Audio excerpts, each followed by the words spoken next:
তো গাইস, আজকে আমি চলে এসেছি চড়ক দেখতে বাজারে। যদিও এটা শিব মন্দিরের কাছে নয়, একটু দূরে। আর এটাকে নীলকুঠিও বলা হয়, কারণ আগে এখানে নীলের চাষ হতো। তো চড়কের এখানে মেলা বসে, আজকে এখানে বেশি ভিড় হয়। তার কারণ হচ্ছে অনেক কটা গ্রাম থেকে ঠাকুর আসবে এবং এখানে নিয়ে নাচা হবে এবং পুজো হবে চড়কের। তো দুদিকই মেলা বসে থাকে, যে যেভাবে দেখা হয় সেভাবে আসে। তো এখানে যে বেদিটা করা আছে এখানেই আসবে। আর দেখতে পাচ্ছ জনগণের কত ভিড় হয়ে গেছে আস্তে আস্তে। এখানে সব বন্ধু বান্ধবদের সাথেই এসেছিলাম। সে হচ্ছে দীপক। তো খুব দূরে দেখতে পাচ্ছ আসছে। আর এখানে আমাদের প্রলয়দা, আমার বায়োলজি টিচার ছিল, তো এখানে দেখছিল দাদা। তো আস্তে আস্তে দেখলাম যে ঢাক বাজতে বাজতে ঠাকুর চলে এলো। 3 জায়গা ঠাকুর এসেছিলো। এবার এখানটা পাক খাওয়াবে এবং নাচতে থাকবে সকল ভক্তরা মিলে যারা কামিয়েছে। তো ঠাকুরকে মাথায় করে নিয়ে চারিদিকে ঘোরানো হবে।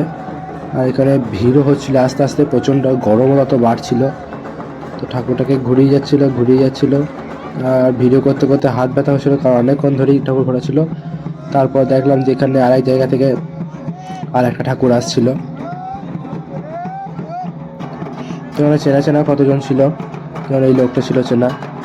তারপর এদের ঢাকটা খুব ভালো বাজাচ্ছিল, মানে বেশ তালটা ছিল ঢাকের, খুব সুন্দর হচ্ছিল। দেখতে পাচ্ছ রাস্তার 2 ধারে লোকে ভর্তি হয়ে গিয়েছে। আর এখানে ওই যে কৃষ্ণদা আছে, আমাদের এনসিসি ক্যাডেট ছিল, আমাকে একবারই দিল, কিছু করার নেই, দিয়েছে যখন। ভালোই লেগেছিল মোটামুটি। আর এখানে আমাদের পাপাইদা রয়েছে, এটা বনকাবাসীর একটা দাদা। তো এখানে প্রলয়দা আমাদের বরফ খাওয়াবে বললো, তো এখন বরফ খেতে এসেছি। আর এখানে আমি বরফের রিভিউ দিচ্ছিলাম যে বরফটা কেমন হয়ে যায়, বরফের মতো। তারপর সৌরভদা আমাকে বাতাসা দিল পুজোর, তো বাতাসাটা খেয়ে নিলাম আমি। আর এদিকে দেখলাম এমন লাইট দিচ্ছে, সব সবুজ সবুজ কালার হয়ে গিয়েছে। তো মেলা আর একটা দিকে আছে, ওই দিকে যাচ্ছিলাম আমরা সবাই মিলে। তো এখানে এমন লাইট দিচ্ছে, চারিদিকে সব গন্ধরাজ কালার হয়ে গেছে, মানে সবজি সবজি কালার, জানি না কেন। দেখে সব সাদা লাগছিল, কিন্তু ফোনে তো সবসময় সবুজ উঠছিল। তারপর এখানে পেঁয়াজের দোকান দিয়েছিল একটা, মানে স্টল করেছিল। তো এখানে পেঁয়াজ আবার ঘুগনি দিয়েছিল, তো আমরা ঘুগনি কিনেছিলাম। আর মাসির জন্য গজা নিয়েছিলাম।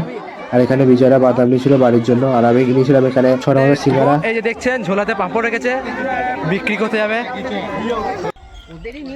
আর ছটা সিঙ্গারা নিয়েছিলাম, সবাই মিলে খাবো। তা খেতে খেতে সিঙ্গারা খেতে খেতে আসছিলাম। তো সিঙ্গারা খুব টেস্ট হয়েছিল, কারণ এটা আমাদের স্কুলের পাশে দোকানটা থেকে করেছিল। আর এখানে পেঁয়াজের যেটা দোকান, সেখান থেকে নিতে এসেছিল কোল্ড ড্রিঙ্কস। তো দেখা যাচ্ছে নেক্সট মিনি ব্লগে। তো ভিডিওটা দেখার জন্য থ্যাংক ইউ।